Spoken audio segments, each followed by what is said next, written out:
ಕರ್ನಾಟಕ ರಾಜ್ಯದ ಭ್ರಷ್ಟ ಕಾಂಗ್ರೆಸ್ ಸರ್ಕಾರ ಇವತ್ತು ಆಡಳಿತದ ಬಂದ ಮೇಲೆ ಸನ್ಮಾನ್ಯ DK ಶಿವಕುಮಾರ್ ಅವರು ಮಾತನ್ನ ಹೇಳಿದ್ರು.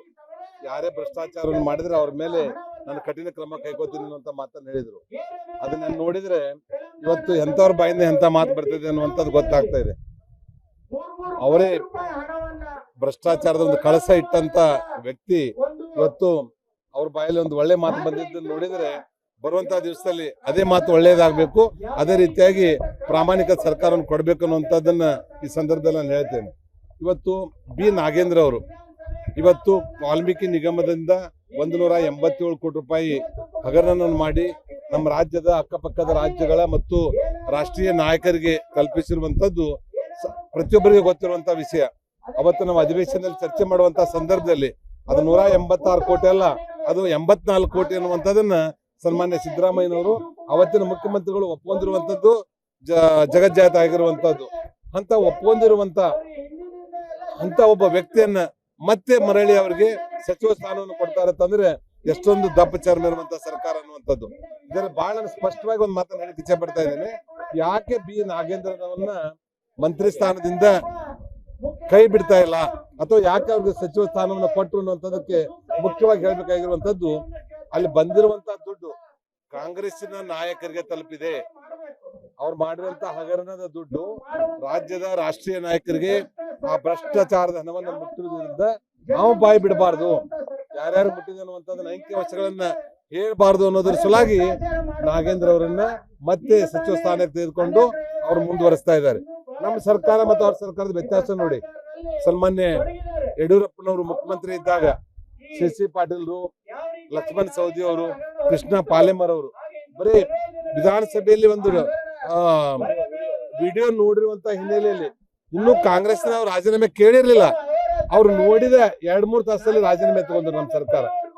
ಅದೇ ರೀತಿಯಾಗಿ ನಮ್ಮ ಈಶ್ವರಪ್ಪನವರು ಅವ್ರ ಮೇಲೆ ಆಪಾದನೆ ಬಂದ ತಕ್ಷಣನೇ ಅವ್ರು ಕಿವಿ ಬಿದ್ದ ತಕ್ಷಣ ನಾವು ರಾಜೀನಾಮೆ ಕೊಟ್ಟರು. 3 ತಿಂಗಳಲ್ಲಿನೇ ಅದು ಅವರು ಯಾವುದೇ ರೀತಿಯಿಂದ ಭ್ರಷ್ಟಾಚಾರ ಮಾಡಿಲ್ಲ ಅನ್ನುವಂಥದ್ದು ಪ್ರೂಫ್ ಆದರೂ ಸಹಿತ ಮತ್ತೆ ನಮ್ಮಲ್ಲಿ ಆ ಕಪ್ಪು ಚುಕ್ಕೆ ಇರೋದ್ರಿಂದ ಮುಂದುವರಿಸಲಿಲ್ಲ. ಆದ್ರೆ ಇವತ್ತು ಜಗಜ್ಜಾಹೀರಾತಾಗಿರುವಂತಹ ಭ್ರಷ್ಟಾಚಾರ, ಅದ್ರ ಜೊತೆಗೇನೆ ನಮ್ಮ ಕೇಂದ್ರದ ಸಚಿವರಾಗಿರುವಂತಹ ಧರ್ಮೇಂದ್ರ ಪ್ರಧಾನ್ ಅವರು ಶಿಕ್ಷಣ ಇಲಾಖೆಯಲ್ಲಿ ಅತ್ಯಂತ ಪ್ರಾಮಾಣಿಕವಾಗಿ ದೂರದೃಷ್ಟಿ ಉಳ್ಳುವಂತ ಒಬ್ಬ ವ್ಯಕ್ತಿ ಅವರು. ಅದರಲ್ಲಿ ಅದು ಕ್ವಶನ್ ಪೇಪರ್ ಲೀಕ್ ಆದ ತಕ್ಷಣ ಅದನ್ನ ಕ್ಯಾನ್ಸಲ್ ಮಾಡಿ ಮರು ಪರೀಕ್ಷೆಯನ್ನು ಮಾಡ್ಕೊಂಡು ಅದಕ್ಕೊಂದು ನ್ಯಾಯ ಕೊಟ್ಟಿರುವಂತ ವ್ಯಕ್ತಿ ಧರ್ಮೇಂದ್ರ ಪ್ರಧಾನ್ ಅವರು. ಅಂತದವ್ರಿಗೂ ಸಹಿತ ಇವರು ಹೋರಾಟ ಮಾಡಿ ಸರ್ಕಾರಕ್ಕೆ ಒಂದು ಕಪ್ ಚುಕ್ಕೆ ತರುವಂತ ಪ್ರಯತ್ನವನ್ನು ಇವರು ಮಾಡಿದ್ರು. ಆದ್ರೆ ಕಾಂಗ್ರೆಸ್ಸಿನ ಭ್ರಷ್ಟಾಚಾರ ಬಿಜೆಪಿ ಇರುವಂತದನ್ನ ಕಂಪೇರ್ ಮಾಡಿದ್ರೆ ಇವರು ಅಜಗಜಾಂತರವಾಗಿ ದೂರಿದ್ದಾರೆ.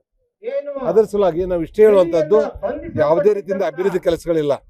ಒಂದು ಸಾಮಾನ್ಯ ಜನ ತೆರಿಗೆ ಕೊಟ್ಟಿರುವಂತ ಹಣದಲ್ಲಿ 1,000 ಕೋಟಿ ರೂಪಾಯಿಗಳನ್ನು ಖರ್ಚು ಮಾಡಿ ಆ 1,000 ಕೋಟಿ ರೂಪಾಯಿಗಳಲ್ಲಿ ಪ್ರತಿ ಗ್ರಾಮ ಪಂಚಾಯತ್ಗೆ 10 ಲಕ್ಷ ರೂಪಾಯಿ ಖರ್ಚು ಮಾಡೋದ್ರ ಮುಖಾಂತರ ಕಾಂಗ್ರೆಸ್ ಪಕ್ಷದ ಸಂಘಟನೆ ಮಾಡ್ತಾ ಇದ್ದಾರೆ. ಇದಕ್ಕೆ ನಾವು ಅವ್ರಿಗೆ ಧಿಕ್ಕಾರವನ್ನು ಹೇಳಲೇಬೇಕು. ಯಾಕಂದ್ರೆ ಅದನ್ನ ಸದುಪಯೋಗ ಕಟ್ಟಕಡೆ ಮನುಷ್ಯನ ಬಡವರಿಗೆ ಅದನ್ನ ದುಡ್ಡನ್ನು ಉಪಯೋಗ ಮಾಡ್ಬೇಕು. ಇವತ್ತು ಮಾಸಾಶನಗಳು ಯಾವುದೇ ಮಾಸಾಶನದ 5-6 ತಿಂಗಳಿಂದ ದುಡ್ಡು ಬಂದಿಲ್ಲ. ಮತ್ತು ಹಾಲಿನ ಸಬ್ಸಿಡಿ ಇವತ್ತು ನಮ್ಮ ಸರ್ಕಾರದಲ್ಲಿ ಘೋಷಣೆ ಆಗಿರುವಂತದ್ದು 7-8 ತಿಂಗಳಿಂದ ಇವತ್ತು ಹಾಲಿನ ಸಬ್ಸಿಡಿ ಬಂದಿಲ್ಲ. 10 ಲಕ್ಷ ರೂಪಾಯಿ ಬಳಸಿ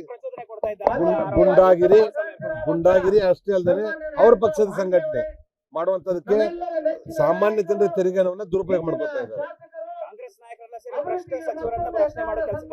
ಭ್ರಷ್ಟ ಸಚಿವರನ್ನ ರಕ್ಷಣೆ ಮಾಡುವಂತದಕ್ಕೆ ಮುಂದಾಗಿರುವಂತದ್ದು ಮುಖ್ಯ ಕಾರಣ ಆ ಭ್ರಷ್ಟಾಚಾರದ ಹಣದಲ್ಲಿ ಕಾಂಗ್ರೆಸ್ಸಿನ ನಾಯಕರಿಗೂ ತಲುಪಿದೆ, ಕಾಂಗ್ರೆಸ್ಸಿನ ರಾಷ್ಟ್ರೀಯ ನಾಯಕರಿಗೆ ಅದರಲ್ಲಿ ಪಾಲು ತಲುಪಿದೆ.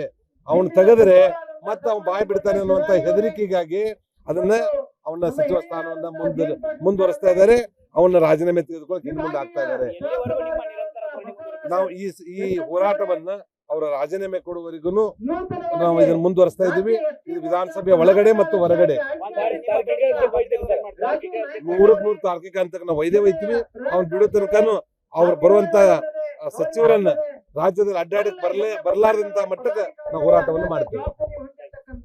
Thank you.